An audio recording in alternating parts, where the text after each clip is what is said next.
Okay, welcome back everybody. This is Frosty8536 and today we're going to be going to a few places to see if we can help out our friends, the Zoot Fik, them, and we're also going to visit a few other places just so that we can see what is going on. So star map initiate.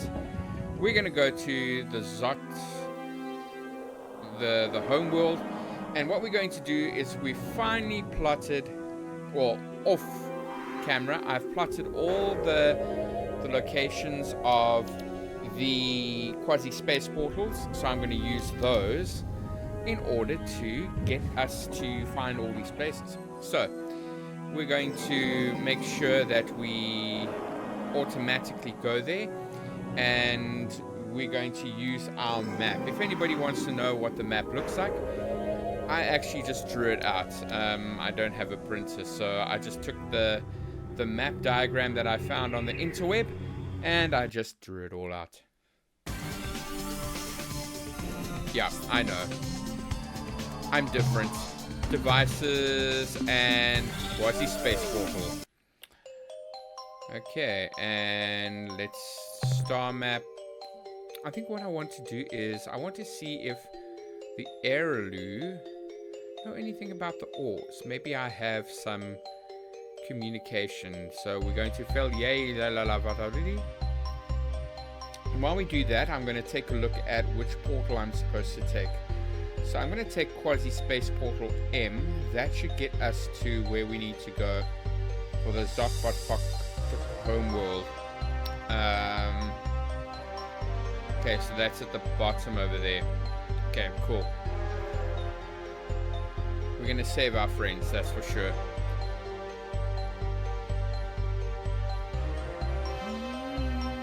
Epic song. Welcome back to Falealaropoli, Captain. Perhaps in the fullness of time, we will let you visit the surface of our world. There are many beauties here, unmatched anywhere. The mountain clouds of thought, the tangible wish, the dark. Unfortunately, you are not yet acclimated. Premature exposure to these would render you numb. Of course. Oh. Goodbye, clever child. I guess there's nothing to really speak about. Fine. Okay, so star map, and it's this bottom one over here. That'll get us close to where we need to go, okay? I know it says unknown, but that is fine. I just gotta remember which home world we need to visit.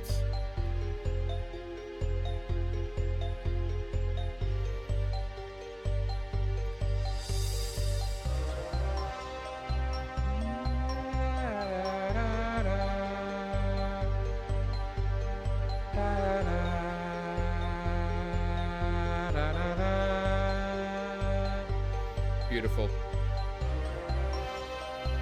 So yeah, what's your little wolf factory? Alright, so star map, here we go. Now, where is, I think it's the green star, Alpha Tucanae. So let's go visit.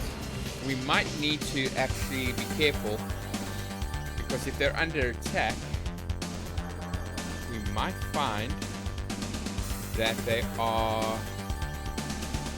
they have some people over here that we don't want to see. We can already see that there is something over there, but we will make sure that we are good. Okay, so let's go see what's happening at Alpha Tucanae.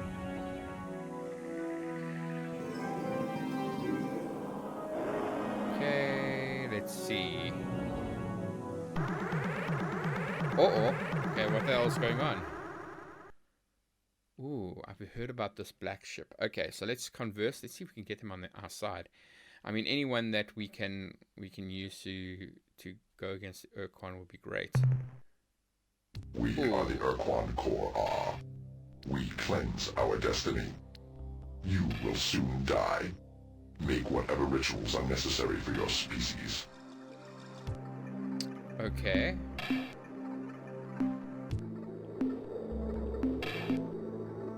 Please don't destroy the ship. We mean you In no the harm. 20,000 years of our mission, we have heard more pleas for mercy than you can possibly imagine.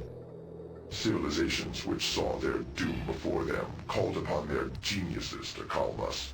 To no avail. Okay. I guess we're gonna take you out.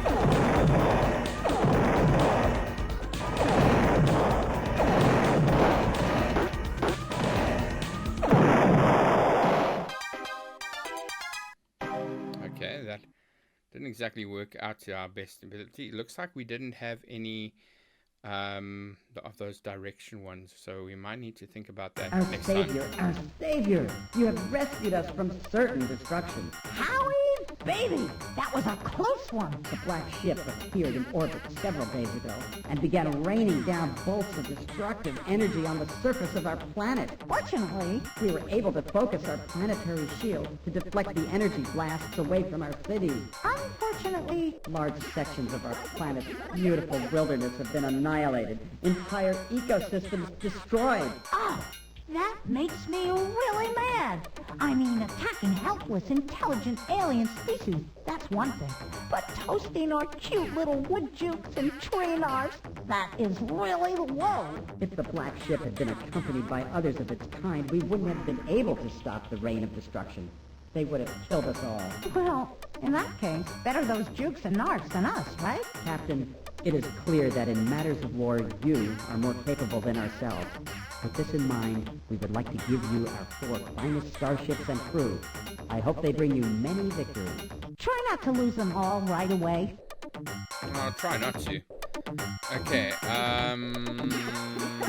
alright, any news about the war between the 2 alien races? No, we have nothing new to report. Nope, not a thing. So what's happening around here? It's been pretty quiet, Captain. Nothing new to report. Are you crazy? What about the Fungi Championships? Why should we tell the Earth Captain about that? He wouldn't be interested. Oh, yeah? How do you know? Because I'm not even interested. Nobody with any brains is interested in fungi. Well, what about me, huh? I love Fungi. It's a sport of kings. Gee, Oh, all right. We wouldn't know any of the teams anyway.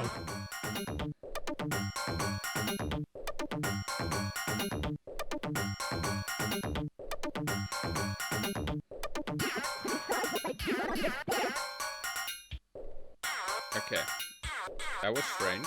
Anyway, we're back. Okay, goodbye. goodbye, Captain. See ya. Okay, at least we saved them. Alright, star map. Whoa, okay, so they're like right on the edge of these Korra guys.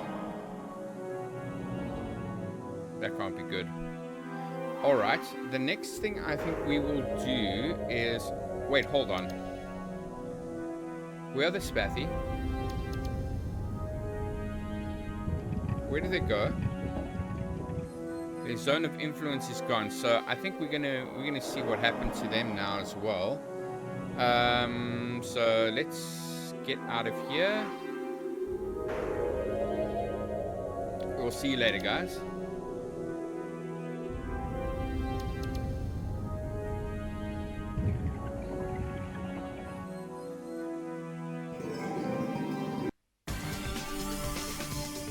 Okay, manifest.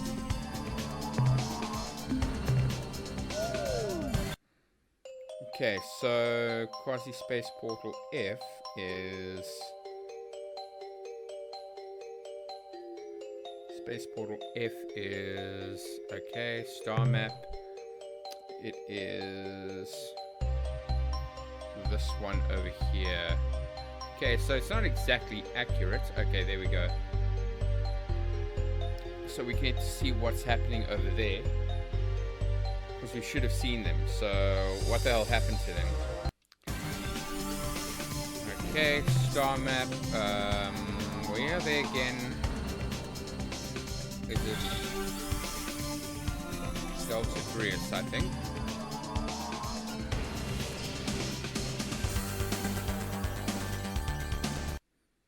Let's see. Is it?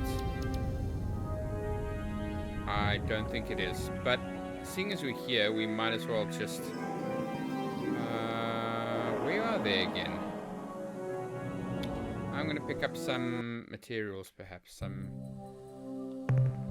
Sumerian world. But we seriously just going to go to places that we know are going to have something. But I don't think we're going to find anything in this area, actually. Like, this place is dangerous. Okay, you know what? Let's move a little bit closer. Maybe... Where are they again? Are they here? No. Zeta... Eppelson. There could be an Eppelson. Let's go over there. Is it terrible that I don't even know where my allies' homeworld is? Probably. Okay, let's see. Ah, there we go. Oh no. What happened to them? Okay. They've been slave shielded. Let's check it out quickly.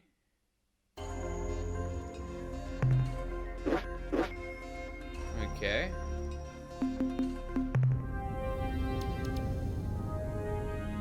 Let's go see what's happening.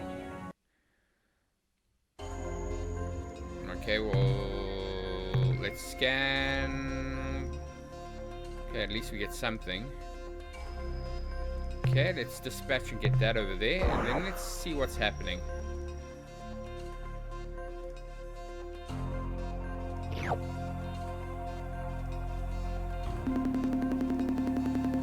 Captain, this is Lieutenant Robinson, sir.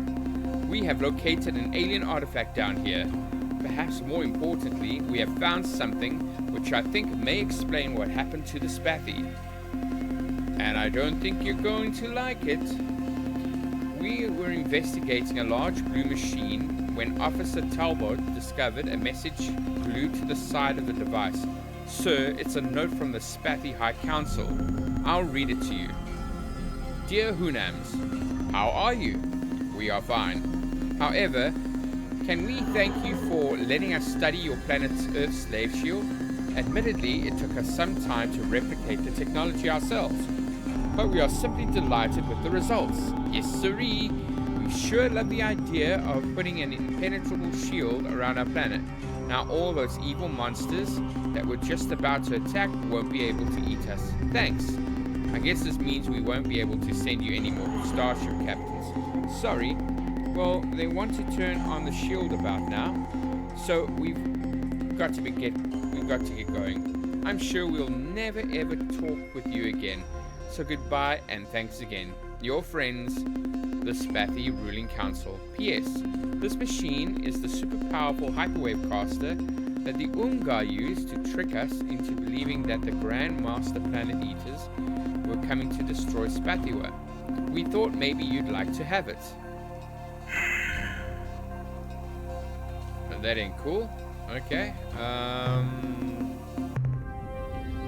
Right. Let's think. Star map. Yeah, that wasn't really cool of them, but that's fine. If they want to be like that, then they can be like that. So, okay. So I was thinking of where the Cyrene could be, and I'm thinking they're probably in this area called Beetlejuice. So let's go see if they are in fact there. Well, so much for the Spathi.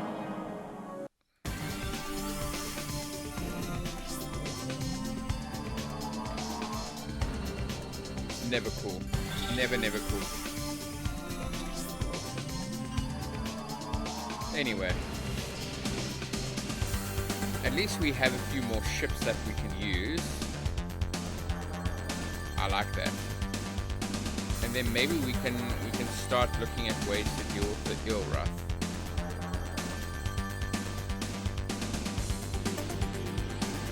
Okay, so here we are in Beetlejuice. Maybe there is some resources that we can take from you as well. I hope I am correct in assuming that there's a slave. There it is. Okay, so before we go there, we're gonna stop at this place over here. Whoa.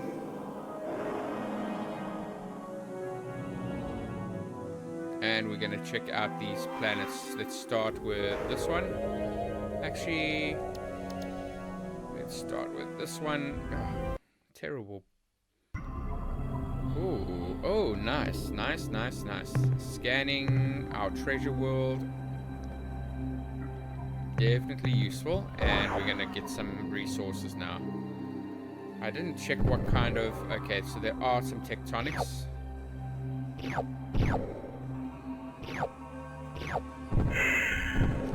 That's fine though.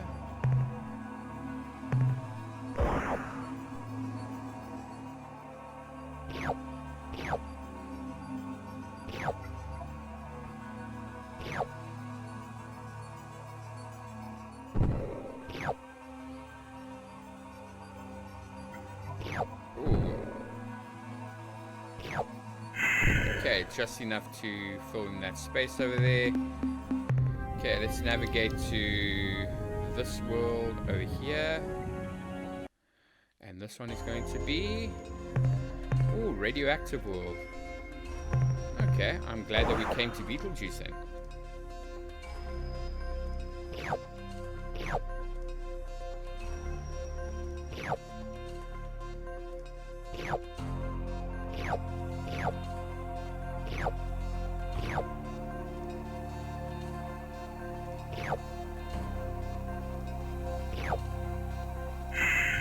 Okay, let's see. Very good. Let's get this last of this radioactive stuff over here.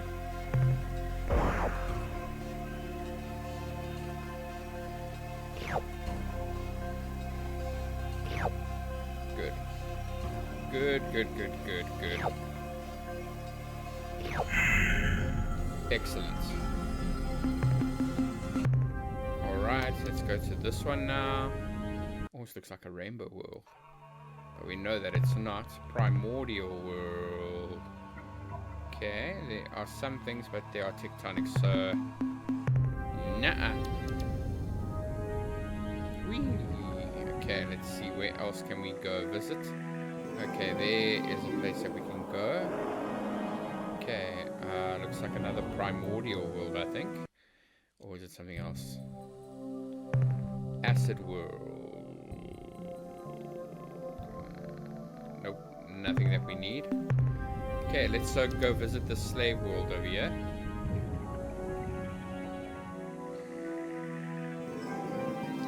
This will be where the Siren are. Looks like it's. Let's visit the slave planet first. It's a water world. Okay. Nice. Okay, so let's go visit this place. Attention, unidentified space vessel. Be warned. This slave world and its inhabitants belong to the Ur-Quan. I am Starbase Commander Talana of the slave planet Gaia. Your ship is not responding to standard hierarchy identification sequences. You are therefore classed as independent. And what? Is my monitor display correct? Is that a human commanding that vessel? Who are you?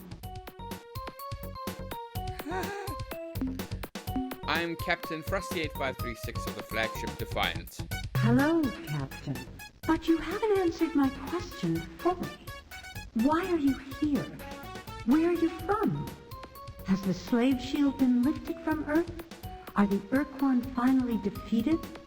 Simply put, Captain, what do you want from us?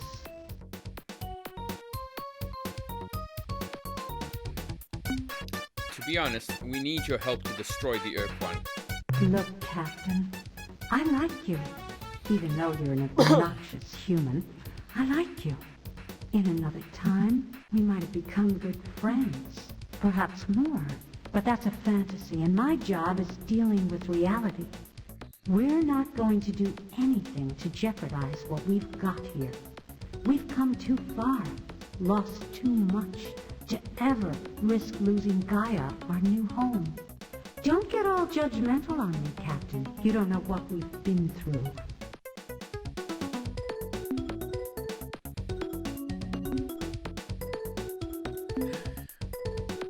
Would you tell me a bit about your people and your culture? Our species are almost identical, almost too close a match to be just a coincidence. Our bodies are very similar, Captain. Except for certain parts. Our cultural development is also mostly parallel. Like you Earthlings, we evolved a society from primitive tribes whose main function was to protect themselves from the large reptiles native to our old world. The main difference between our two sets of cultures, the split in the paths of our development, occurred in what would have been your prehistory, say 5000 BCE. In your world, the agricultural communities were conquered by the more primitive, but also more aggressive migratory herding peoples. This led to a particular kind of sexual and political dominance structure which pervaded almost all of your Earth cultures until the early 21st century. On Syra, our only primitive migratory tribes were confined to our mountainous regions. Their herd beasts, the Waimar, did not do well in the agricultural basins and plains. The two cultures were isolated until much later, when the technological superiority of the farmers curtailed any major conflict. What was Syra like? It was our paradise, Captain, our Eden. Earth is the only world we know of whose variety and richness of life even comes close to Syra. Again, like so many other things about our two species, our worlds were very much the same. At least before you began encasing yours in concrete and plastic. Syra's gravity was a bit lighter than Earth's, and its day was 50% longer. Our diurnal cycle is therefore different from yours. We spend 20 hours awake, followed by 10 hours horizontal. So what happened to Syra? This subject is very difficult for us, Captain, but I will try to recount those sad days. Like your solar system, ours had a large population of comets and asteroids. Large meteor impacts, though rare, were not unheard of on our planet. So it was not a total shock when an asteroid penetrated our atmosphere and hit the surface. What was odd was that unlike most other meteors, this one was not pulverized on impact. It penetrated the crust and indeed went all the way through to the mantle, causing a supervolcano. The earthquakes caused by the impact were severe. The magma pumped out of the caldera wreaked significant damage on the nearby terrain, but within a few weeks it had cooled, forming a solid rock bandage over the wound. Within a few months, we had cleaned up the mess. The caldera was calming down nicely, and things were pretty much back to normal. Then, just over a year after the impact, all hell broke loose on the surface of Syra. Huge calderas were opening all over, not just around the meteor impact, but everywhere. The scope of the disaster is impossible to imagine. Entire cities sliding into oceans of molten lava, kilometer-wide sections of land pulverized by a cataclysmic explosion, and clouds of poison gas and superheated steam created a death shroud around Syra. So, Commander Talano, what are you doing here? When the Ur-Quan conquered us over 20 years ago, I was only a young girl living in Habitat 31. My older sister Diani was a starship officer in the Space Patrol. She was part of the final defense at Raynet. She didn't make it back. When the Ur-Quan caught us in open space, we all thought we were going to die. But then, instead of killing us, the Ur-Quan offered us a choice. We could join the ranks of their combat thralls, or we could be slave-shielded in our homeworld. Like the people of Earth, we chose peace. We became fallow slaves.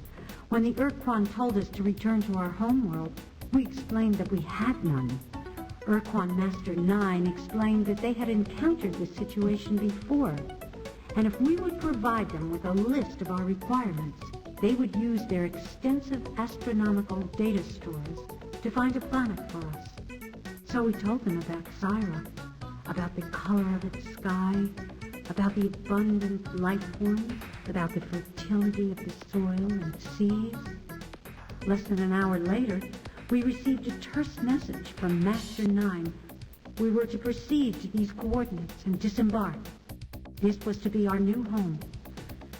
But our new world, Gaia, was everything we described. We'd been searching for a home planet for 75 years, and in the end, it was our enemies who gave one to us.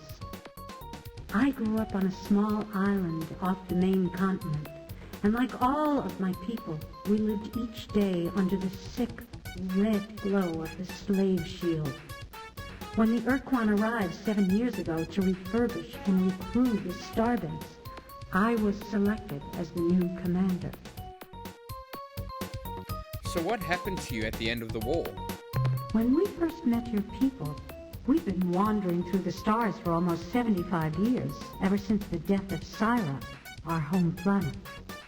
We joined your alliance, and I use the word joined loosely, because we had no other choice. The Fox were raiding our slow habitat columns, and we had nowhere else to go. We fought for survival, Captain, nothing more. When your people on Earth were defeated, the Alliance just plain fell apart. The Yehat and Shofixi retreated to their native stars and didn't want us to follow. The Ariru, those creepy little weasels, just plain bugged out, vanished, leaving us alone with nowhere to go, smack in the path of the oncoming Ur-Quan armada. What were we supposed to do? Fight? 2/3 of our habitat fleet was unarmed. Many aren't even superluminal. We were going to be annihilated if we resisted, and we knew it. When the Ur-Quan surrounded us and started giving orders that all ended with, "or die," we took them at face value. We obeyed. In exchange, they gave us Gaia, the planet below. It's a beautiful world, Captain. I wish I could show it to you. So don't misunderstand me. We love our freedom as much as anybody else, but we've got a good life here, and we don't want to lose it.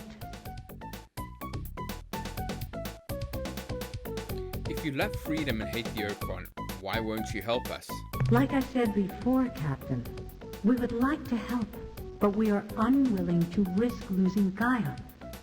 Unless you can find a much more compelling reason for us to get involved, you're on your own. Goodbye, Commander Talana. I will be back. Until then, Earthling. Okay, so at least we know where they are. That's good. Alright, so the next thing we're going to do is, I'm thinking we might want to go back.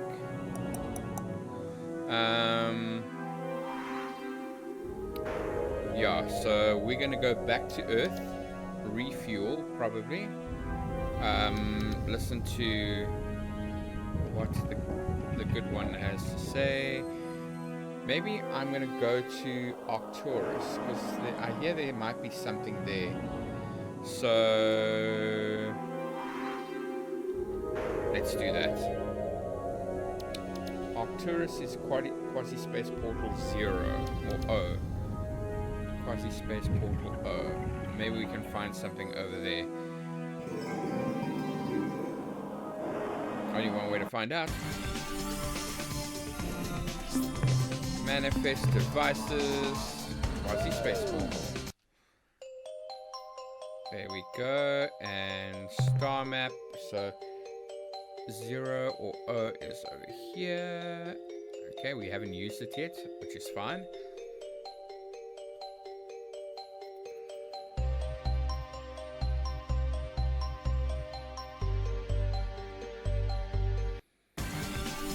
Okay, so star map, and Arcturus is over here.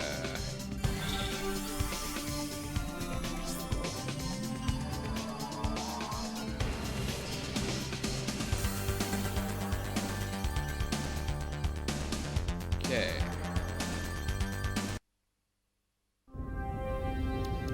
Oh, there are a few places we can visit, so we're going to visit all of them. Okay, there seems to be a planet over here. Alright, let's check it out. Urea world. Anything? Nope.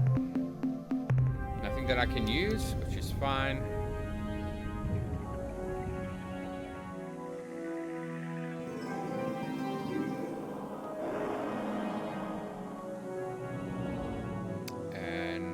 Next planet.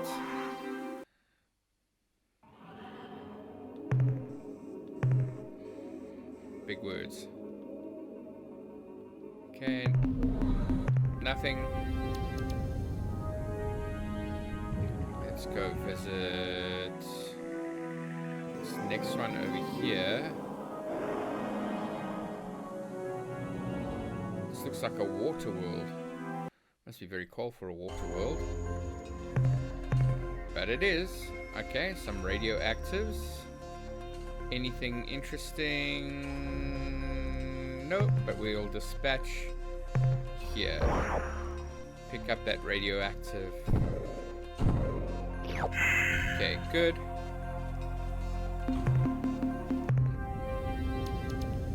Okay, so there's nothing here.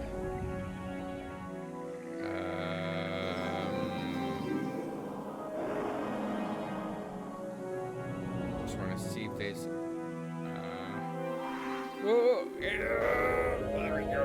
Okay, we'll go to this one.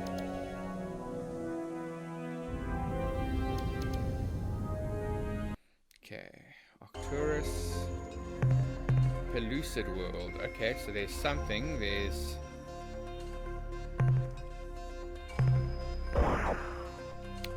at least I'm going to get something out of it.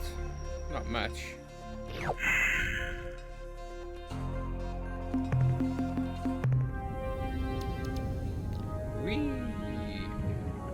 Okay. Next one is this one right here. A nice blue planet. A noble world. Okay, and that's some blues. I think I'll get that.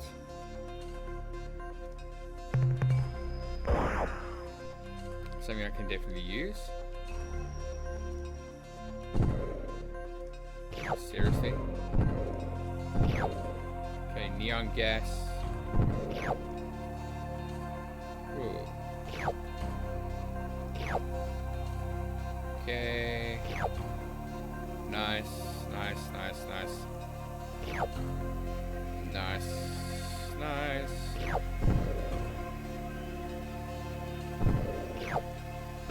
Cool. Okay, cool.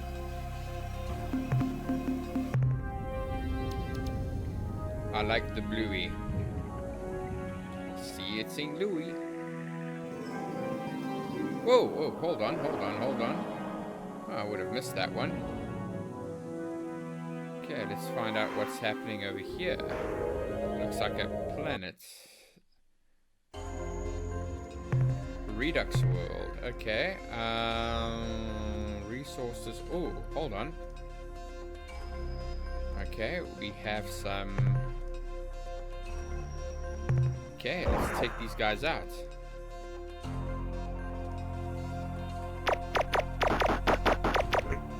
That's one. Oh, I see that they.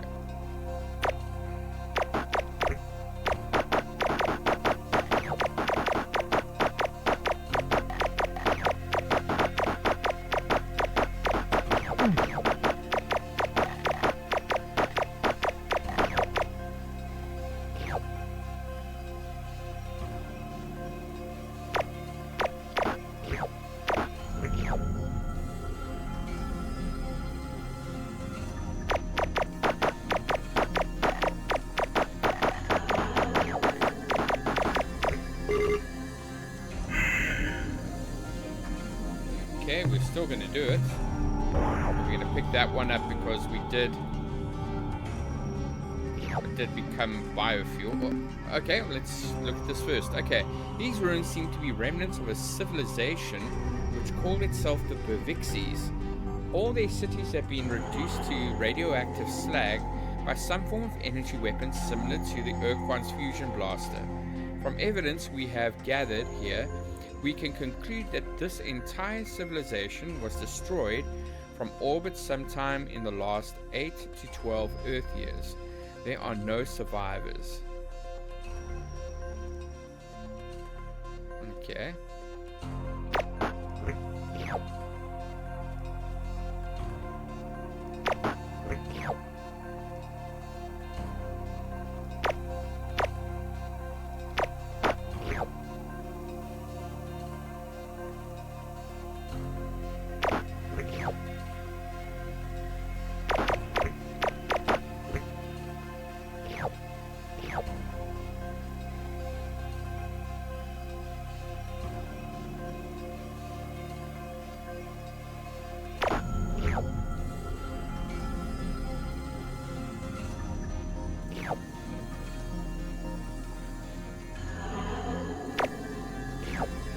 Is there one that I'm missing?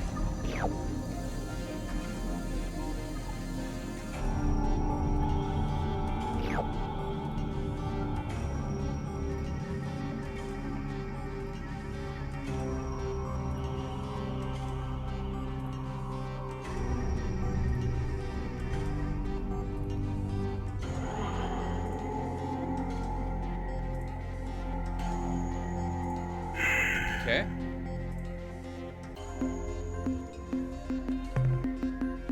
Let's go to the moon. Their moon. Let's see what's over here. Whoa, whoa, where are you going? No, man.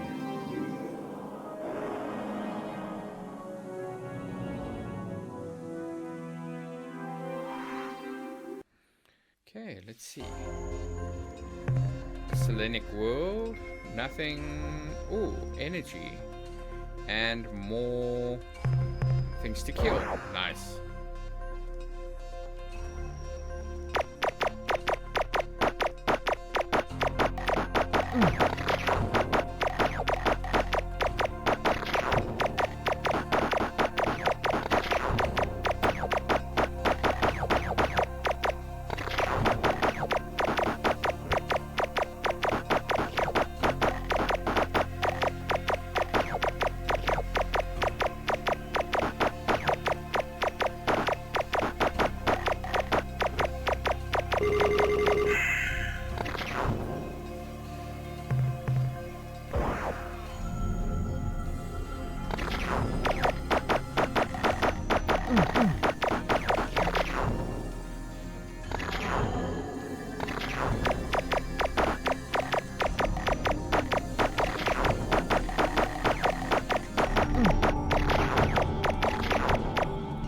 One more. Let's go find him here. Okay, sorted. Let's go and... This is interesting. We have found an immensely powerful hyperwave transmitter here on the surface of this moon. It is sending a strong hyperwave signal outward into the unexplored anti-spinward region of the galaxy. Since this equipment is extremely valuable and we have found no sign of any intelligent life on this moon, we have decided to disassemble the transmitter and bring it back to the ship.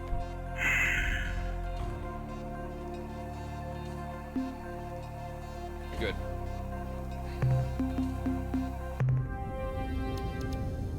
Nice. Let's check these other places. Ooh. Okay, let's start with this one.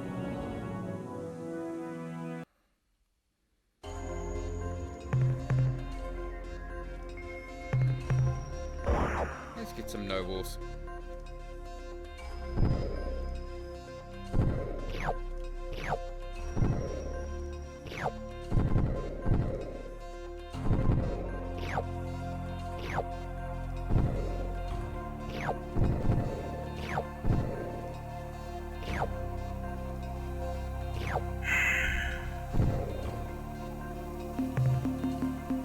Okay, next one is on this side over here, which I missed.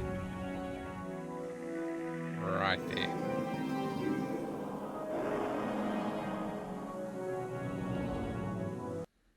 Okay, let's see.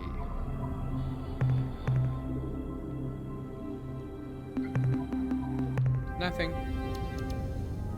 Always good to check though.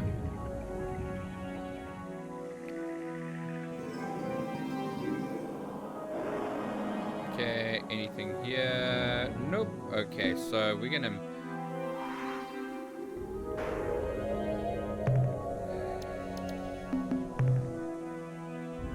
Okay. Star map. I think we're gonna manifest.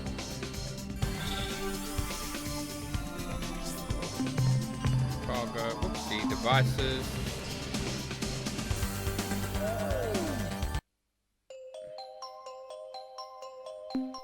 Okay, star map, and we're gonna go home, and that is going to be K, which is right over here.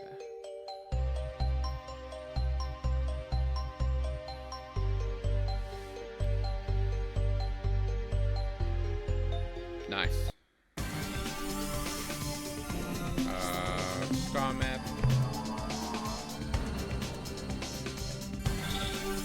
Nice.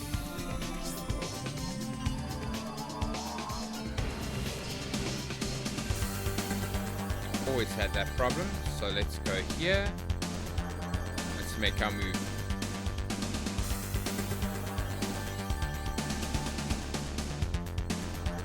Okay, so we didn't get that many resources, but what I'm going to do now is I'm not going to need that much space anymore, so I'm actually going to take some storage space out.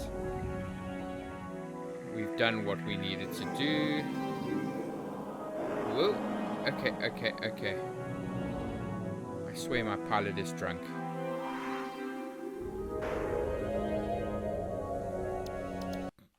Okay, there we go. Starbase Commander. I hope the battle fares well, Captain. I have some information I think you should hear. We have a major situation, Captain. As of a few days ago, all Spathi starship captains have vanished from our starbase. We don't know how or why, but until we receive replacements from Spathiwa, you will be unable to commission any additional Spathi eluder vessels for your fleet.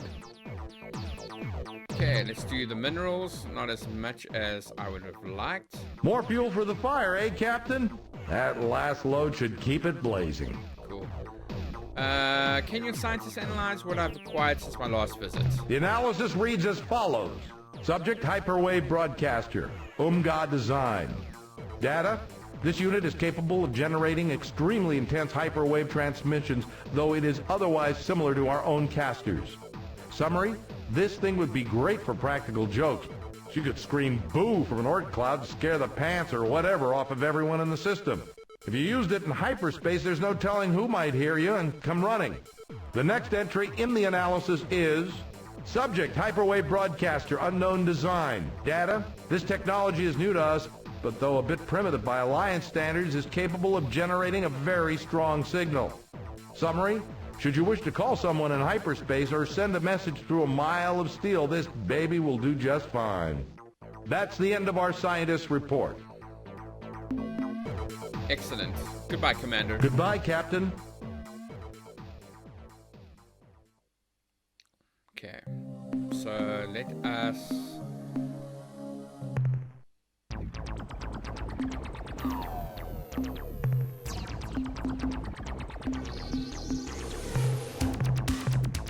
Good, and where is it now? Point defense, hellbore cannons. Okay, so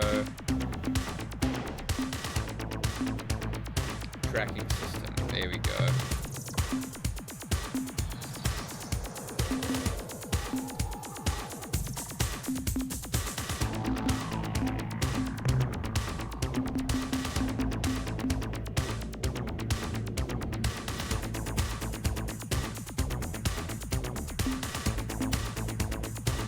I need more than one. Okay, I'm happy with that for now. Let us fuel up.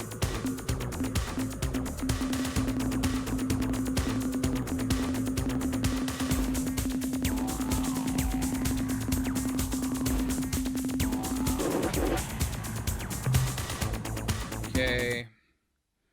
And then shipyard. Okay, I don't need. Okay, I'm gonna lift up over here. Okay, and then I'm gonna take the one that I made already. Or that one, whatever it was. Okay, there we go. I might need the space. Exit. Right, starbase. Okay. Excellent. I think we're good at the moment. I'm going to save. I'm just going to call it that so long. And we're going to... You know what I'm going to do? I want to go visit...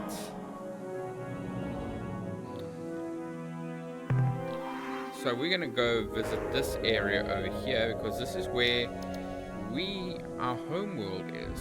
And we're going to check the Vela star system just to see that everybody is. You can even see that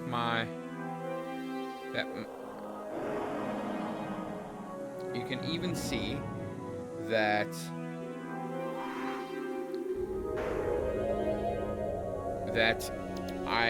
it's so close to the Zeeman star system that no one would have seen it. So I'm going to quickly go check on how everyone's doing on that side. Hopefully they are good.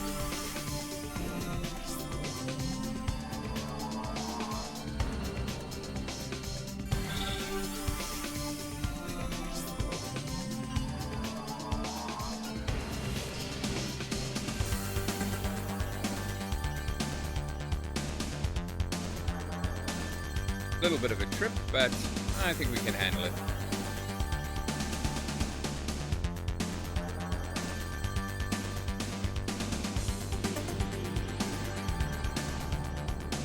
And then when we get there, so you can see it's right there. No one would have ever noticed that it was there. Okay, let's go check out why is it red? Okay, let's go find out what the hell is happening. It shouldn't be red. Unzervalt. Looks like I'm going to take out my first Ur-Quan dreadnought. Is it 1 or 2? Okay, is it 1? Converse. So, the offspring has returned to its nest. When you left this system, our ship was near enough to detect your translation into hyperspace. Though we lost your hyperspace spore, we were able to backtrack your path here to this star system.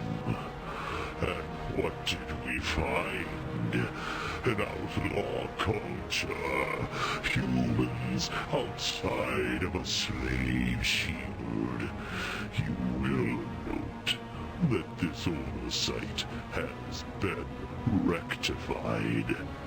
Now, we shall finish the job. Okay, let's see if we can deal with our first dreadnought. I think we're going to take it on straight away.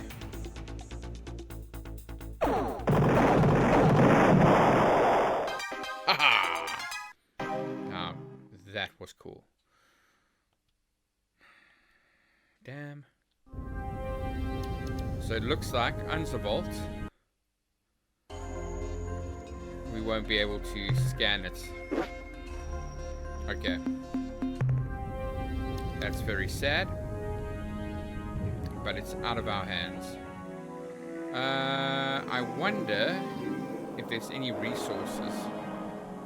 If they did it if the game did it properly, they wouldn't be, because we would have needed all the resources we could get.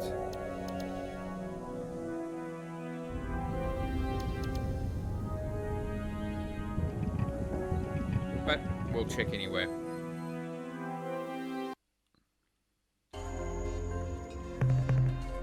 Okay, there is stuff. Nah. Star map. And that's where the Ur-Quan is, also quite huge. Alright, so let us deal... Okay, so we found out that Unzervalt, my place, is not... yeah, we won't be able to do anything. So I think next thing we must do is visit the Bekunk. I think they are in the Gamma system if the Melnorme gave us the correct thing. So devices, quasi-portal caster, and we're going to use J this time, which is right here, this area right here. And I think we were here before. And then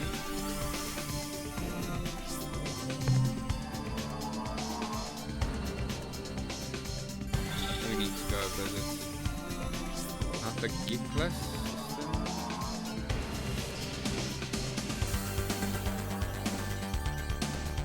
Gamma Kruger, I think. So let's go visit. We're in Ilrat territory as well, so we have to be very careful.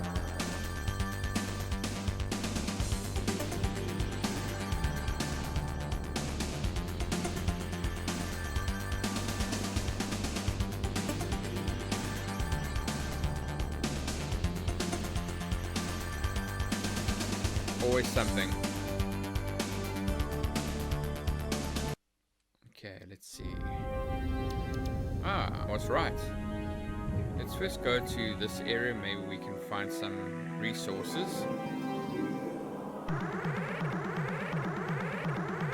This must be the Bekunk. Let's see. Converse. Welcome to our home stars. We are the Bekunk. Bekunk we are. Seekers of the deepest truths, askers of interesting and significant questions. Even now, a question of great transcendental significance comes up into our minds. Who are you and what do you want? We are friendly beings who seek to establish friendly relations with your species. Although we Bekunk have no rank, no pecking order, no arbitrary scheme of dominance, we do recognize that some of the souls in that universe have lived many lives, while others are but spiritual chickadees. I, Captain, have lived 38 lives, a paltry number compared to those wise and ancient souls who guide our race. You must consult them, Captain. They will help you to understand yourself, and in doing so, understand others, who in turn may or may not understand other things. Seek those wise birds at our home world, at Gamma Kruger 1. They have all the answers. Okay.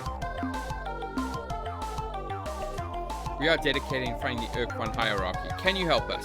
See the wise ones at our home world, Captain. Go to Gamma Kruger for your answers. Duty calls. Yes, by all means, if duty is calling. I'm sure we'll see each other again. Perhaps when the stars are aligned in an appropriate configuration. Yes, my inner voice is telling me that is correct. When the stars align, Captain.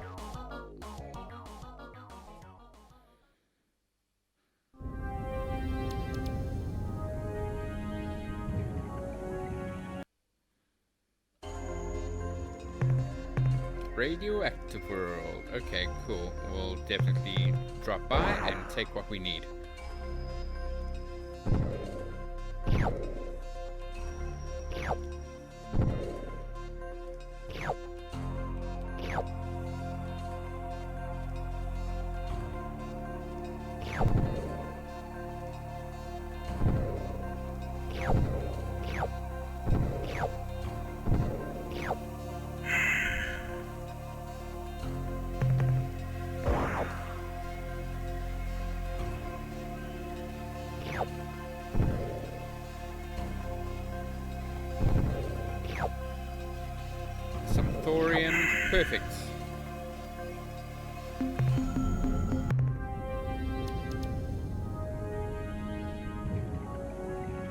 let's go visit the chickadees of the Bekunk.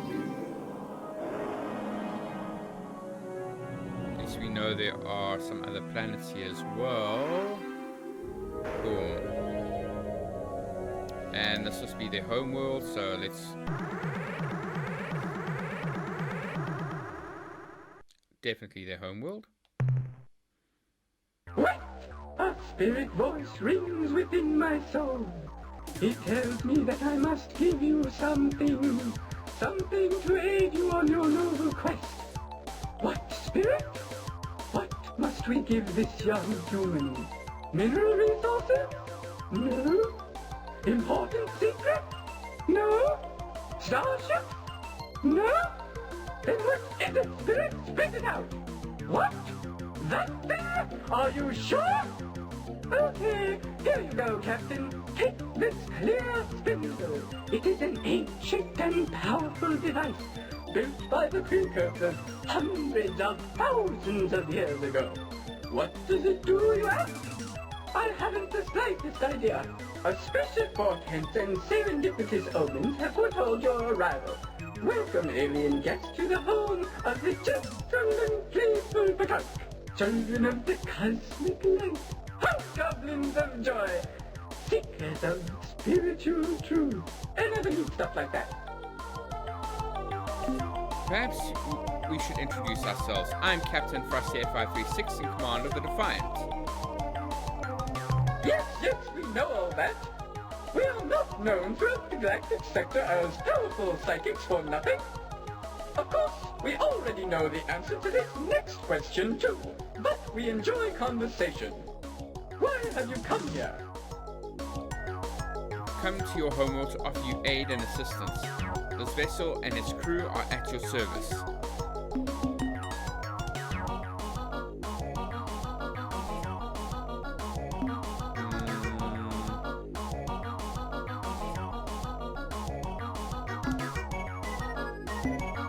I am forming a psychic link with you. I sense that you refer to our conflict with the Ur-Quan. I sense that you are offering to venture single-handedly deep into Ur-Quan space and do battle with their vast numbers. And I can see that you give not even a thought to the danger you would be in.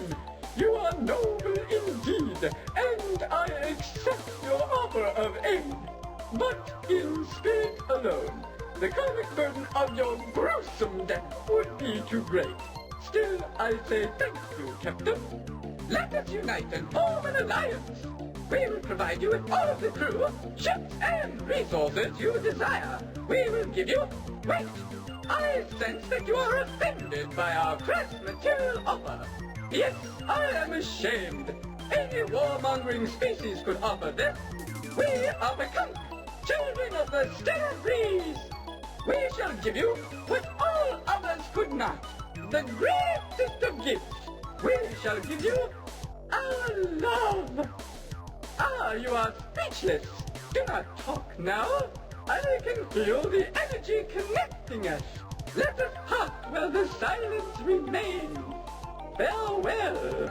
But wait, before we go, as a small token of our love, not as a material gift, mind you, we give you 4 of our meager ships, fully crewed. Good luck! Ooh, I've got a full fleet now. Nice. Okay, so I think the next thing we're going to do is we're going to screw with the Ilrath. And then let's just see what we can find over here. Ultramarine world. Anything interesting? Oh, yeah.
here?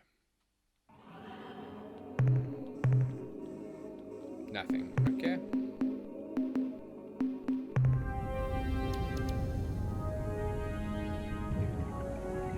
Alright, so we know where the Bekunk are.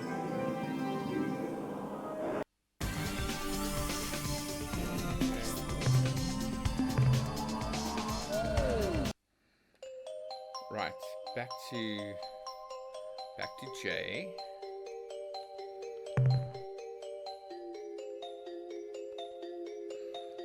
Okay, and then we're going to be going to Alpha Tauri.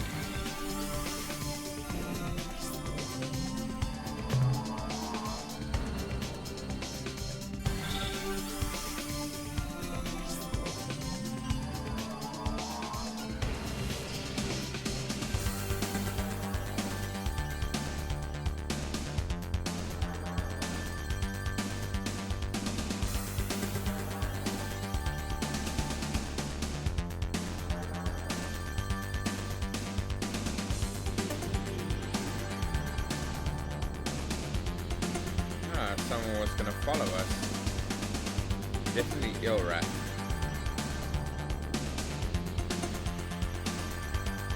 And obviously they trying to sort out the Bekunk, so let's do what we need to do and try and save our little feathered friends.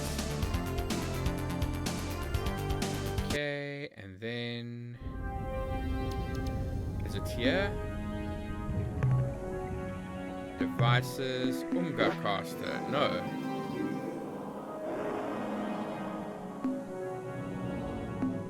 Okay.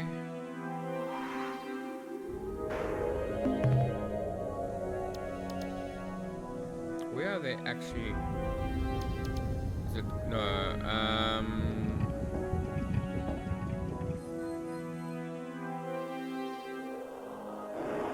Oh, this is Alpha Tauri.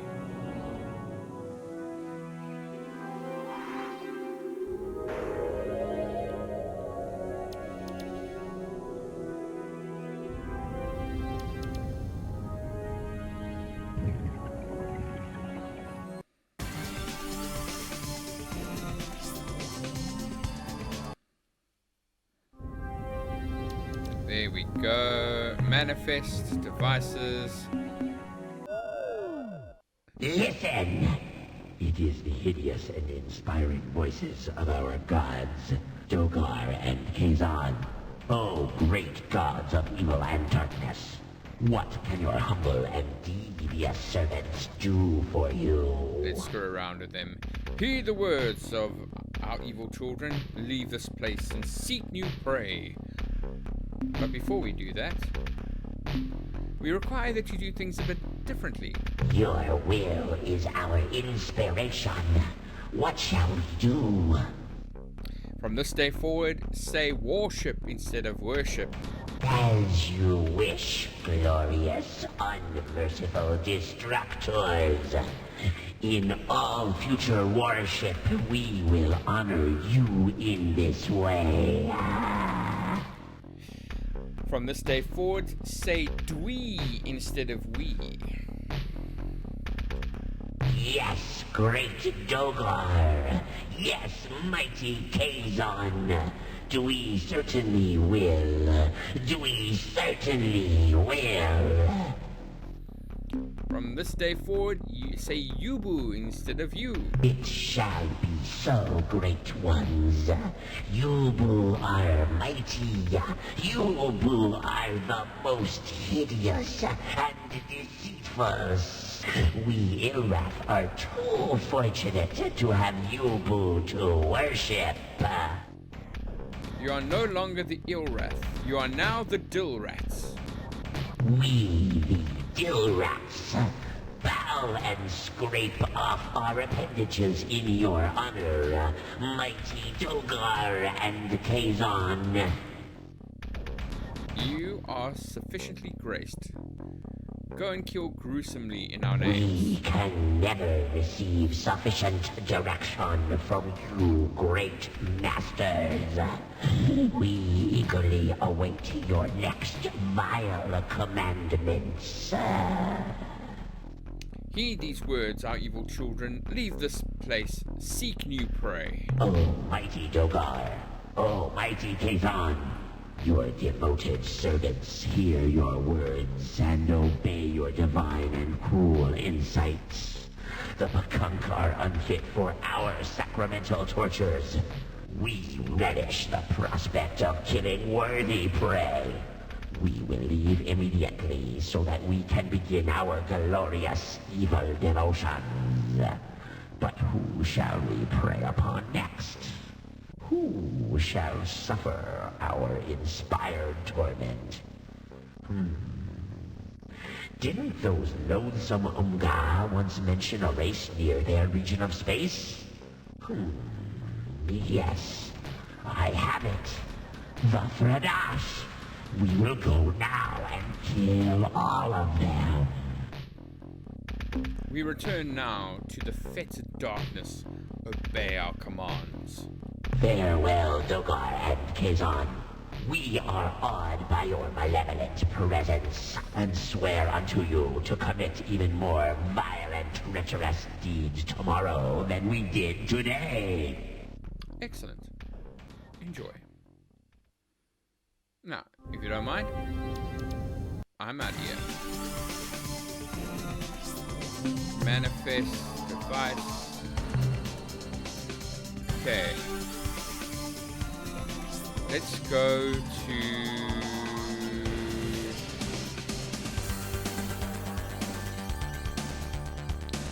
Let's go speak to our friends. Our new friends, the Soupbox and the Utwig. Seriously?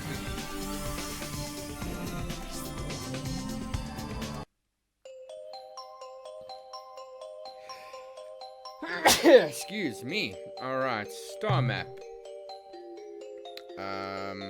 Or to get there, we need to go to B, which is this one in the middle right here.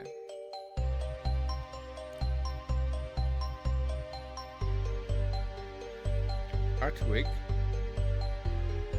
Beta Aquari. Okay.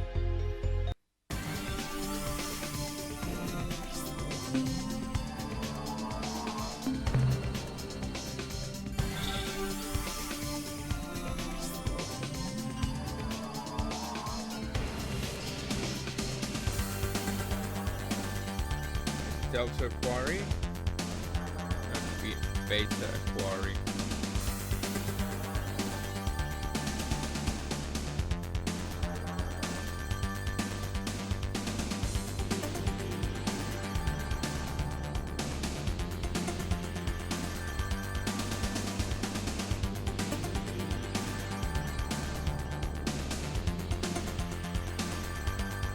Okay, let's see. Okay, a few places. Okay, the Utwig.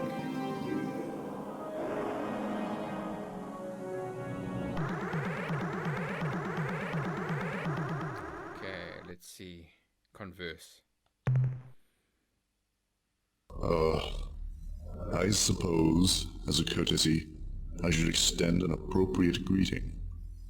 On behalf of the Utwig Proctors, I truly hope, for your sake, that your day has been better than ours. Although this really isn't saying that much. Whoa. This is Captain Frosty8536 representing the New Alliance of Free Stars. Please respond. What good would that do? I mean, why should we? We agonized for hours, wondering if it was a cruel twist of fate, or simply a serious case of butterfingering. Ah, the lifetimes that have been spent in the pursuit of the elusive answer to this deceptively simple question has driven many of us down the dark road of self-destruction. Indeed, even as these words strike the ears of any who care to listen, the real question is, does it matter? I cannot say.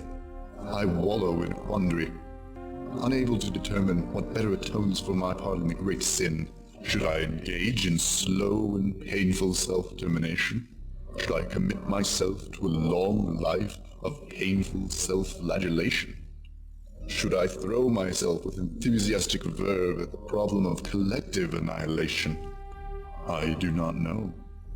Even my mind writhes in anguish of indecision, lest the outcome be inadequate. I detect that recent events have not gone your way. Why don't you start at the beginning? All right, I'll try. But you know it really doesn't matter. After all, we have a famous Atwick saying, when one loses the reason for existence, one tends to get less motivated. This goes hand in hand with the painfully appropriate credo, we broke it, so we are paying for it. Of course, this isn't really accurate. The situation is so much more hideous. Imagine, if you can, holding within your hands the answer, only to have it haunt you with its former potential. Ah, cruel irony. The loss of the Ultron grieves us all. Yes, of course, the Ultron. We grieve. How sad. Now, what was it again? Bah, it doesn't matter. Besides being of no concern to you, I find discussion of this matter distasteful. The Ultron was not only the thing which assures total and complete meaning of life for you and I, it is universal. I'm sure that you too are aware of this thing, if only in legend. It granted us all limitless power and knowledge. It has been since, well, rendered inoperative.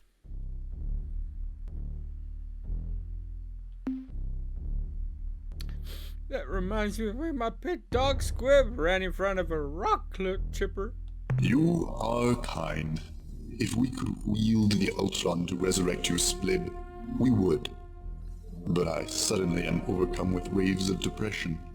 I must retire now to perform rituals of anguish. Waves of trauma wash across my being even now. I must go. Depressing. But okay. Ooh.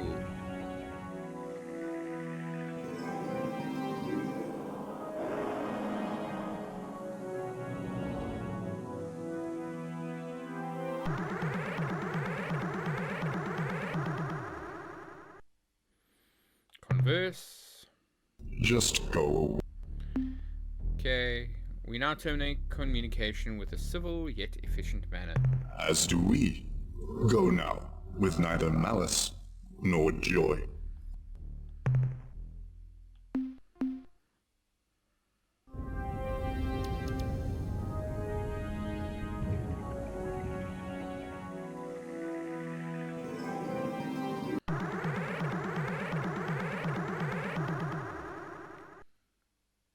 Converse. Normally we would not bother to acknowledge your presence. But you find us in a state of moderate depression, instead of our normal cycle of self-destructive tendencies. Do you know anything about the enslaving Ur-Quan? We know nothing of this species that you mention. However, while we are on the subject of evil and powerful species, we have encountered a particularly gruesome race that seemed to come from the direction of Arcturus. When we hailed them, they responded with mighty weapons that sent our delegation to their deaths. Lucky fools. The aliens' dark, crusty battleships are capable of guiding spinning mines into almost any location, and should an enemy get too close, a fiery corona emerges to inflict fearsome damage. In our skirmishes with the race, who called themselves the Ur-Quan, we found that by using our own shielding capability, we could sweep through the mines, absorb the corona, and then get close enough to the dark ships to give a lick of our own. In truth, however, they are very powerful and ruthless. When the Ur-Quan started to press toward our homeworld, we thought that our deserved punishment was being administered. But then a mystery. They suddenly became disinterested and veered away. Bah! confounding frustration. With the Ur-Quan, I could speak knowledgeably on this subject. To have this quality torn from our grasp emphasizes how meaningless our existence really is. This lack of meaning is what drives my species to the serious contemplation of a quick end. Yes, that is really a pity. So what more do you know about the core R? Your query once again painfully reminds me of the Ur-Quan and what it was for the universe. I could tell you all, and correct all that is wrong in the universe. All I can tell you is that the core R live to kill. Their stated purpose is to seek out new life and new civilizations, and then annihilate them. We seem to qualify as such, and that is why it is puzzling that after pursuing us with some tenacity, they suddenly turned away and headed toward Quaterus. All of this speculation would be unnecessary if only we had saved the Ur-Quan. It would not have taken much. A diving catch, a thrown pillow, even a fuzzy wampus would have broken the fall satisfactorily. Indeed, a panel convened to analyze the possibilities concluded that there were at least 623 ways the Ur-Quan could have been saved if we had been prepared. Let us cease our discussion concerning these matters. Truly unique set of events put you in your current state, am I right? To say the least, our past is one of a glorious and proud people coupled with a cataclysm that rocks the universe to its very core. It all began when a chimp rose from the murky bog and the Utwig emerged as well. In these primitive times, we cavorted about our world, oblivious to any sort of higher purpose. We took everything at face value.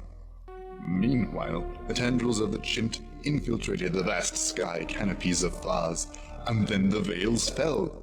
Suddenly, the Utwig was stunned by a collective realization. All immediately and urgently donned veils of every description. Hides, leaves, shells, rocks, and even living drells were donned in the early days. You see, the face is the mechanism that expresses many of the primitive qualities that hinder sentience.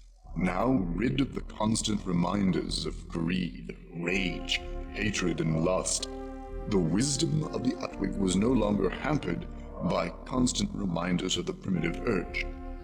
Over many generations, mask etiquette was refined to a rock-solid foundation of our society.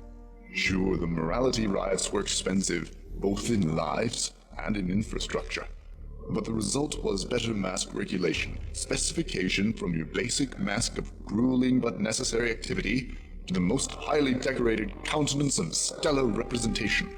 These were clearly defined. Recognizing the importance of flexibility, clear-cut and efficient procedures for revision and redesign dealt with the few anomalies. From that moment when we covered the source of our intellectual oppression, we knew that it was a grand purpose that defined our destiny. Are you still listening? Our entire development as a sentient species was coordinated to coincide with the appearance of a remarkable device, the Ur-Quan. We were oblivious to its tragic implication. Yow, absolutely fascinating. But what exactly do you mean by tragic? In order for you to truly understand the situation, you need to know more about the Ur-Quan and its unique capabilities. You see, when the Druj discovered the Ur-Quan, they knew that it was ours. The Druj were compelled by intrinsic, universal direction to take it to where it has always belonged. They brought it to us. Oh, the Ur-Quan. It assured total and complete meaning of life for all. The universal.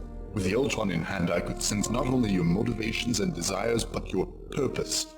I could act upon these things in ways that would most likely seem mysterious, if not, well, daft. Years later, you would herald our participation in your development as the turning point for your species.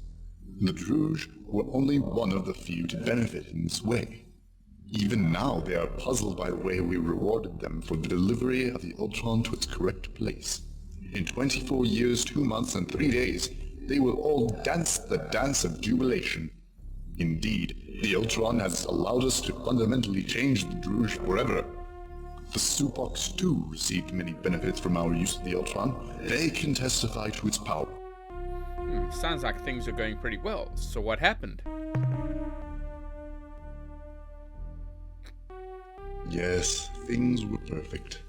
What happened is, well, it is difficult to talk about. But I saw it happen. I witnessed the Unzervalt celebration. I felt the Ur-Quan fill the empty place that I did not know was there. I saw the Grand Proctor pass it to, well, they say that the Chief Gru did not know that it was so heavy and slippery. Perhaps it was a combination of factors.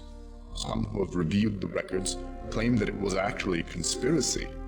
The Commission investigation officially stated that the Ur-Quan was rendered inoperative by the fall to the ground, yet many feel that the whole story has not yet been told.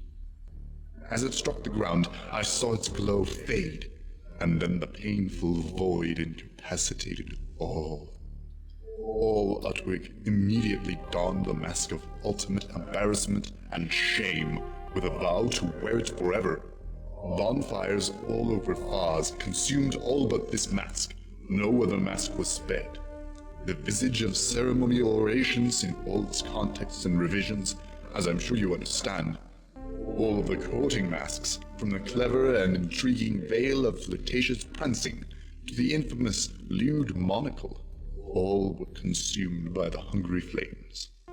Even the most fundamental fixtures were committed to this irreversible fate. The mask of natural bodily excretions once hung in every lavatory. Most of the public facilities have removed the disposable mask dispensers, but every once in a while I still see such a repository, always empty.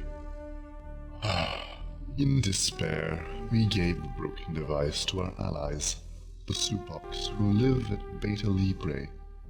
We just couldn't stand to look at it any longer. At that time, many suggested that we use the precursor relic as a form of self-punishment. The proposal was that we collectively go to the second moon of the sixth planet of Zeta Hyades at coordinates 850.3, 937.2, and use the ancient planetarian device to end our existence. After much discussion, we decided that we deserved to suffer. We can use the bomb if we ever decide the time is right. In the meantime, we atone for our grievous mistake with our collective misery. I suddenly sink into a chasm of depression. I must go. As do... Okay, so we need to go to Libre now. Before we do, let's go to this planet right here. Radioactive? Carbide world. Let's do it.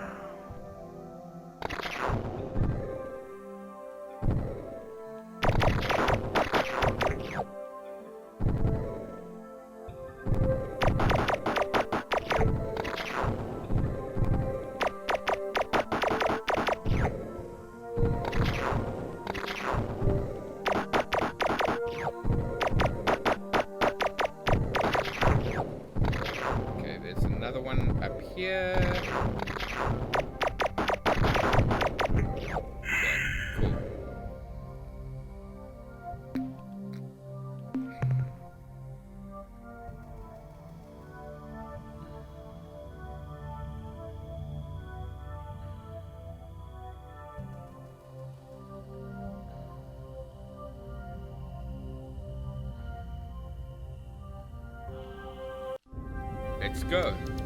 Check out the Subox.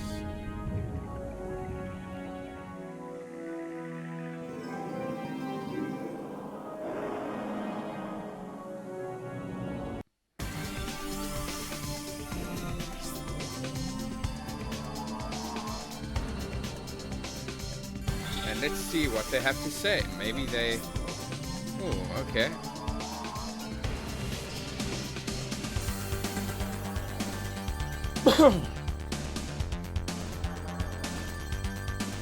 Glad I've sorted out those, what do you call those things? The probes. See, I can't even remember them, it's been so long. Okay, there we go. Good call. So these must be Supocs. Oh.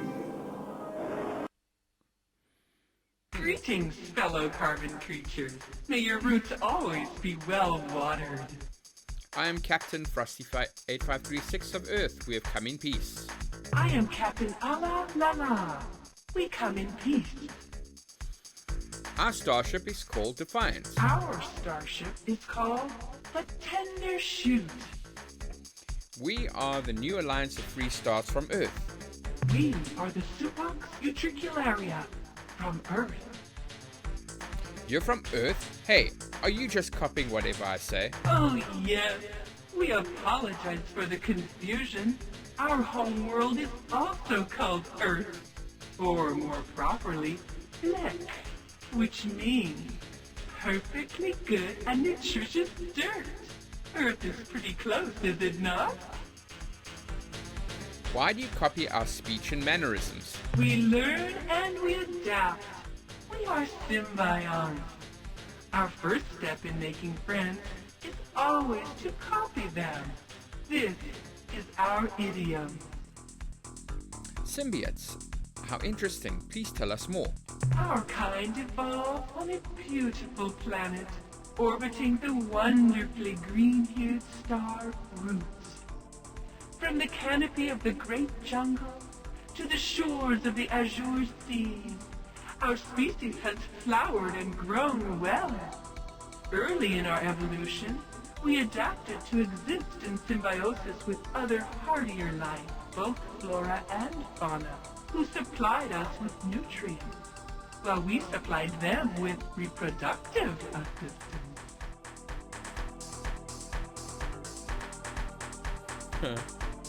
Come on, plants can't be intelligent. Our top scientists and science fiction writers have proven it. Yes, this has been confirmed by our people as well. Strange, is it not?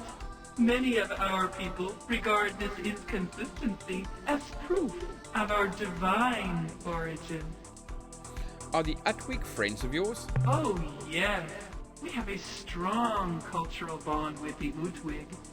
They have been the foundation around which we have grown our starfaring culture. We are not only allies, but we are also friends. You should go meet with them. They could use some excitement. You see, they are a little depressed and morose right now. Usually they are most festive and fun. Oh dear, what has caused the Utwig such distress? They broke their Ultron. Ultron? What's an Ultron? The Druge, the cruel, foul trading race who sold the device to the Utwig, called the device the Ultron, and claimed that it would give the Utwig superpowers. Unfortunately, the Utwig believed the Druge and bought the Ultron. However, the device did make the Utwig very happy. Of course, we didn't tell them what we really thought of the Ultron. That they were vapid fools to buy a piece of junk for a planet's ransom. We went along with the falsehood, and in doing so showed our own stupidity. Then, one sad day a few years ago, the Utwig Proctor dropped the Ultron during a particularly energetic and festive ritual. Now the Utwig are morose and depressed. They feel they cannot ever achieve greatness because they lost the powers of the Ultron. They even gave the broken device to us, saying that they couldn't stand the sight of it anymore. We are worried that the Utwig are so depressed that they may use their ultimate weapon. Here, you take the Ultron. Maybe you can do something with it.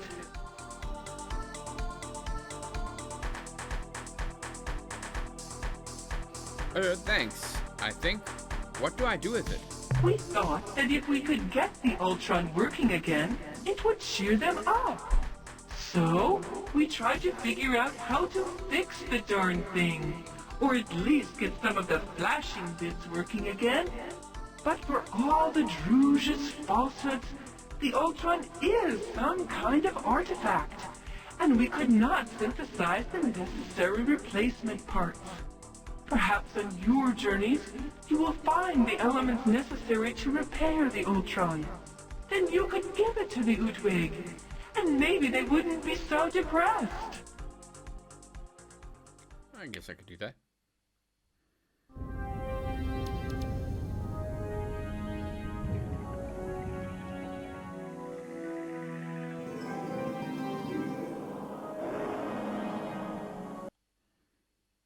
Greetings, fellow carbon creatures.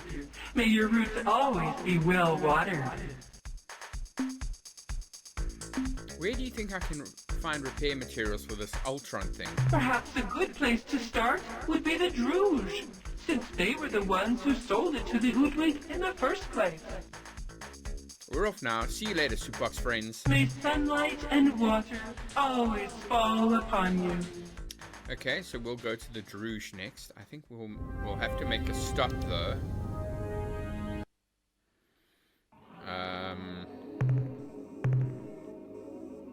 Yeah, definitely not doing that. So what we'll do is we will actually call the Melnorme to fill up our reserves, because there's no way we can use what we have. So this is what we're going to do: manifest devices, and then we wait.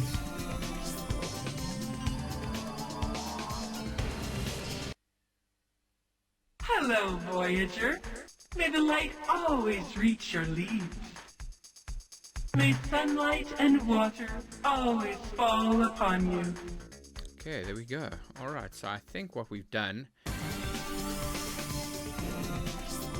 I think the Melnorme will come to us, and looks like we will be very lucky. That could be them.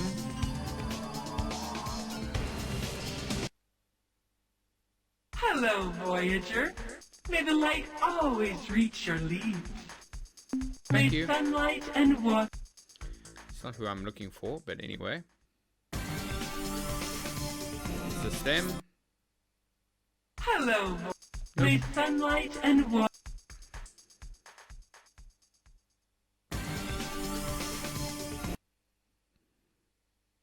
Yay! Your arrival was predicted by our soul crystal's vibrations.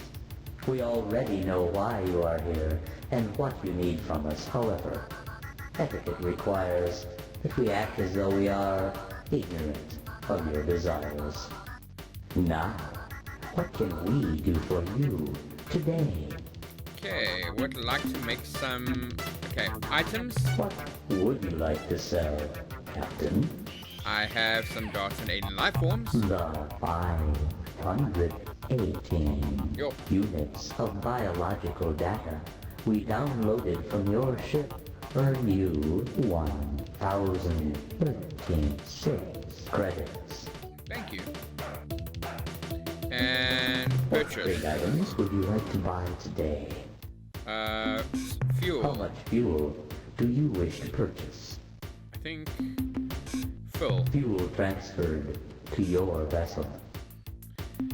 Thank you. It has been a pleasure dealing with you, Captain. We look forward to your next visit. So do I. Okay. So, devices. Let's go. Right.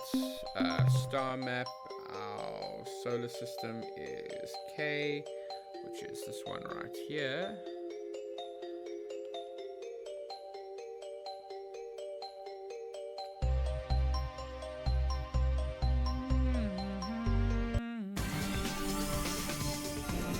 Star map.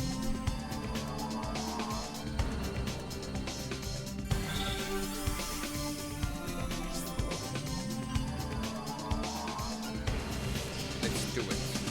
Do it to the prove it.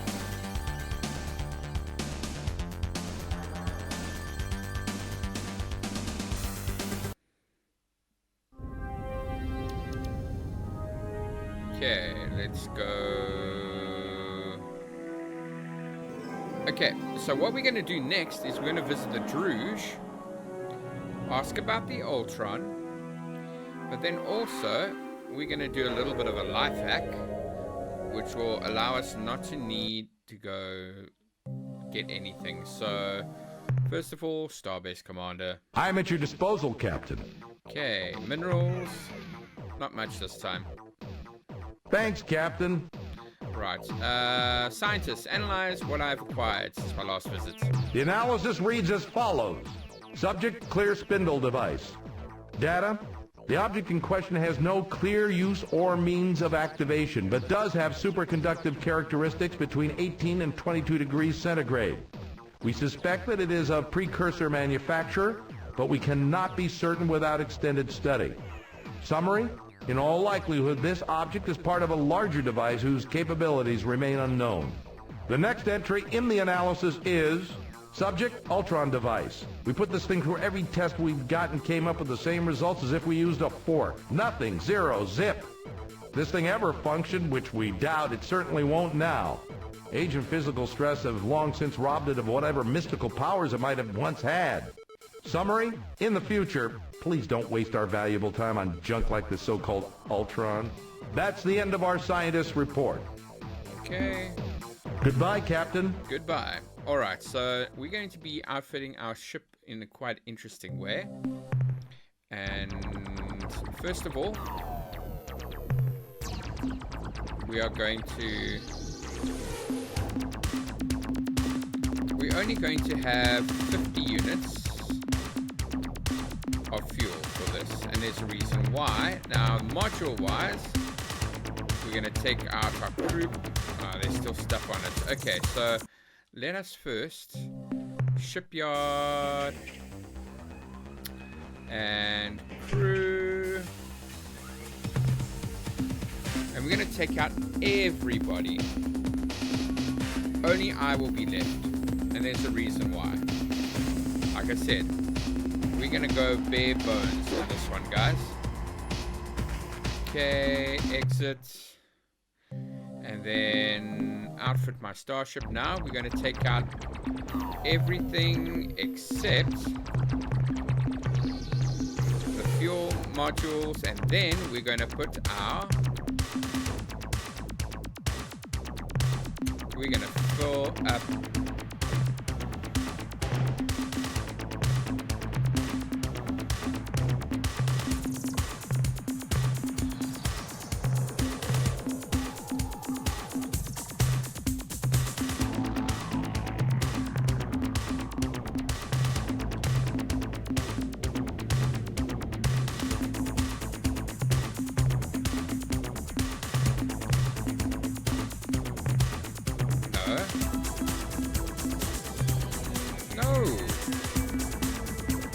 There we go.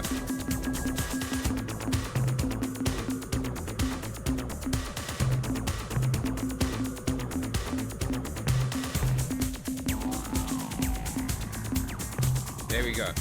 Alright, so that is what we're going to look at, and we're going to go to the Druge. So it's just me on this thing. We're going to manifest our device, so we're going to go star map, and we just need to figure out where in the Perseus system they are at.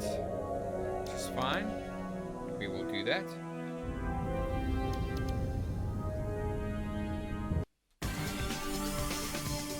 Okay, manifest devices. Okay, so we need to go to E. E is right here.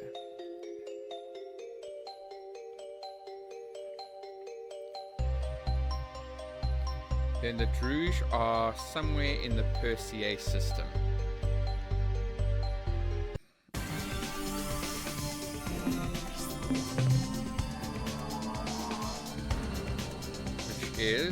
Are these? Yes. Let's start with the orange. Theta Perseus.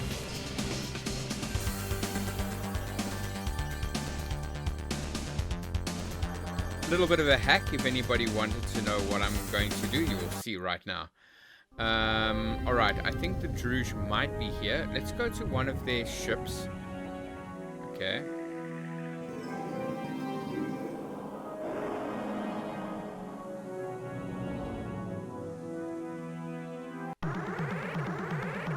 And we're going to converse with them. Just before we go into it, you're going to see that these Druge are a bit, how do you say, unconventional. Greetings, friend and fellow explorer.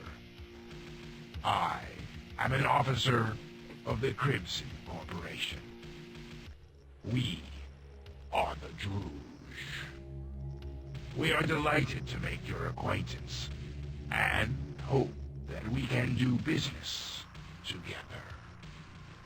Should your desires be similar, okay, please hurry to our main trading world at Zeta Persei 1. Okay, I will leave now. Until we meet again. Okay, Zeta Persei 1. You can see that they're a bit disturbing, I must say. They're not exactly creatures I want to do business with, really. Okay, we need to go to Zeta. Zeta is Alpha, Theta, Epsilon, Eta, Iota. I bet you it's somewhere where Delta, Alpha. Are these Persei? No. So we need to find out. No. This one over here. Oh. Okay. Definitely not. Okay, so that was Beta. We'll find them. Gamma. Delta. Alpha. Theta. Epsilon,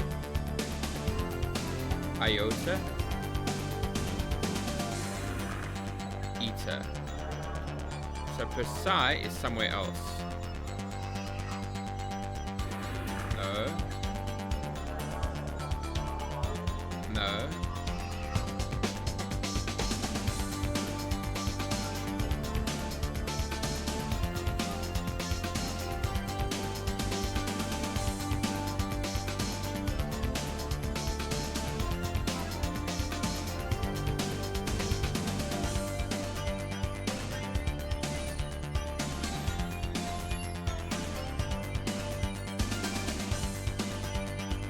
Oh, we are here. Of course. So it's our first planet that we need to go to. Okay, so... Whoa!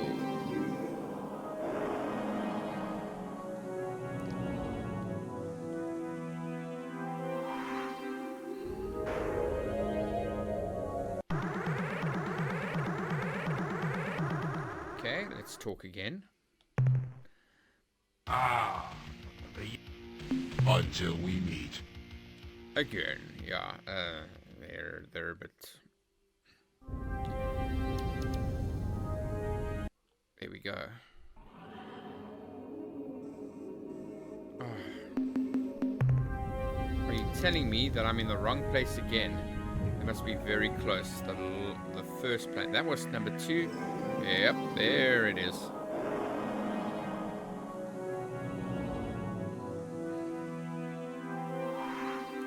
There we go. All right. Attention, alien starship. You have arrived at the central trade world of the Crimson Corporation, home of the Druge. Be welcome and take advantage of our excellent deal. Our sensors reveal that you have one of our more powerful hyperwave casters on board your ship. Have no fear, Captain. It was abandoned on the Burvixi moon, and by our law, it belongs to you.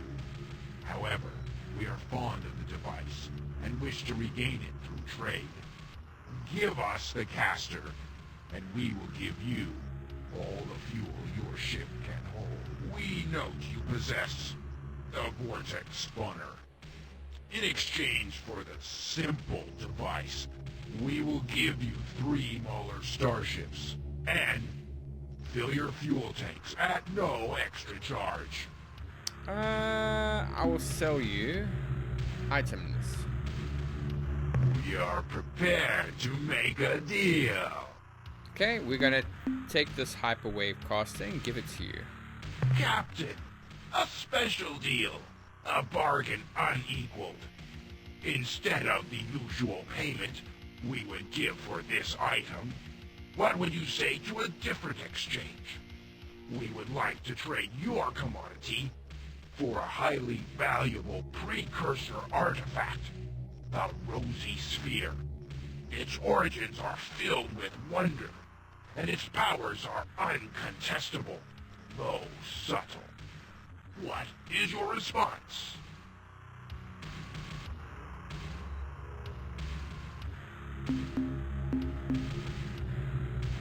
Very well. We can understand your trepidation. We have been unfair in springing this offer on you so suddenly. Perhaps we can offer the deal again in the future when you have had time to think about it. I will buy the hyperwave caster. In exchange, you shall receive all the fuel your ship can hold. We are now hooking up the fuel lines to fill your tanks. I am ruined. You have sucked my full tanks until they are dry. Cruel monster. Bloated villain. Slicer of innocent throats. What shall I tell the manager? My spouse. I shall certainly be assigned to tend the furnaces. I shall burn in the atomic fires. Very well. Or did I need that? We are prepared to make a deal. Very well. I will leave now. Return soon, Captain. Your patronage is appreciated. Maybe that Rosy Sphere is what I should have actually got, but you know what? It's okay.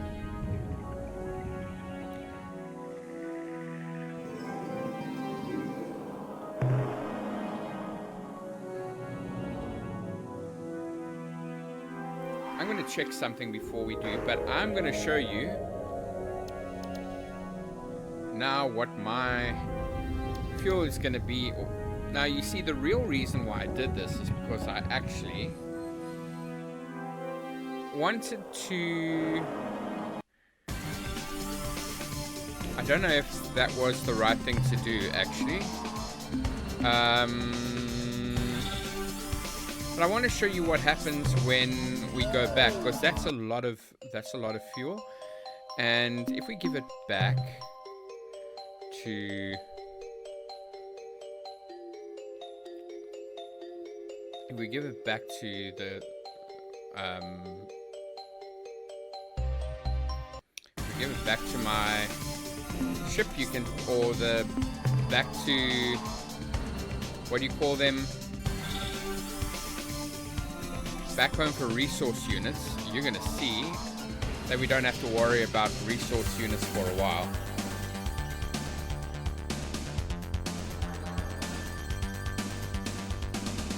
So I cleared him out basically. And that was quite cool how they how they spoke about that, because it's sort of like acknowledging the hack, the life hack. Okay, so all full. Yep. While I'm doing that, I'm gonna just check the old YouTube.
Okay, deep child egg fragments. Okay, so they did say that I can get it using, if I get the egg fragments.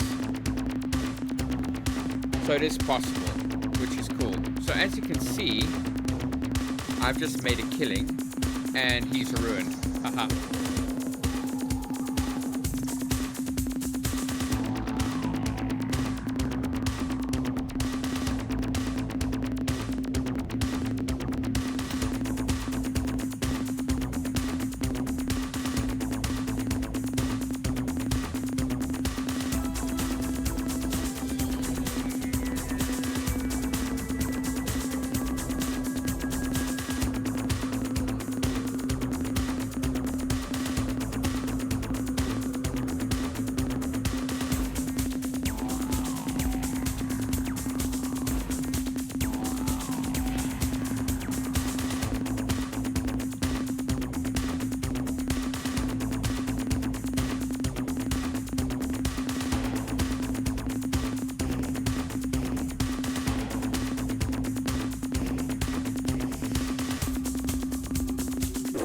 And there we go, 74,421 resource units. And then if we take away all of this, leaving our place bare, we have 90. Okay, so what we're going to do is we're going to outfit our ship. We're going to add 2 of these. We're going to add 2 Hellbore cannons, 1 point defense laser,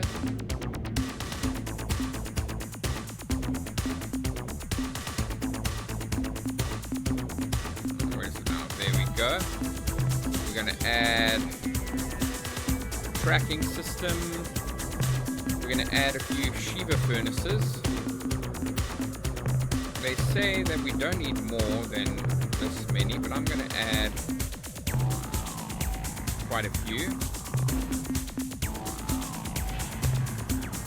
We're going to add 2 crew pods,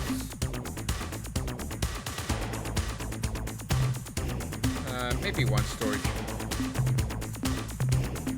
storage bay, another crew pod, and I'm going to put another tracking system there. There we go. Okay, this is my juggernaut of a ship.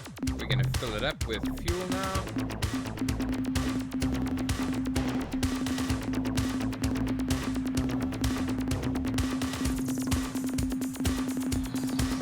So at this moment, I should not have any problem defeating most, if not all, of the big ships at the moment. There we go. Alright, and we're going to leave now, and we're going to go to the shipyard. We're going to leave it as is, even though we might start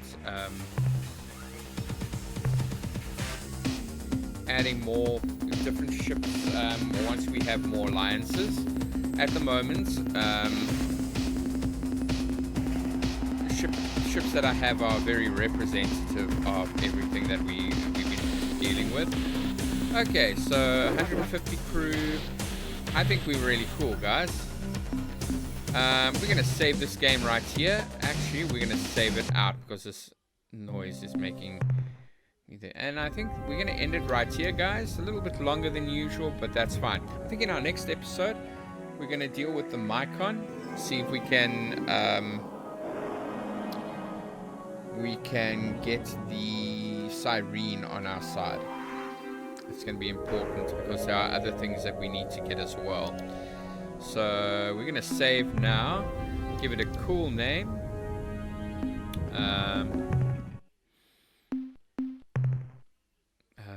Reaching out. I'm going to call it reaching out because we've reached out to quite a few characters in this one, and we got quite a few different things right here. So, okay, guys. So I hope you enjoyed it. Until next time, take care of yourselves and each other.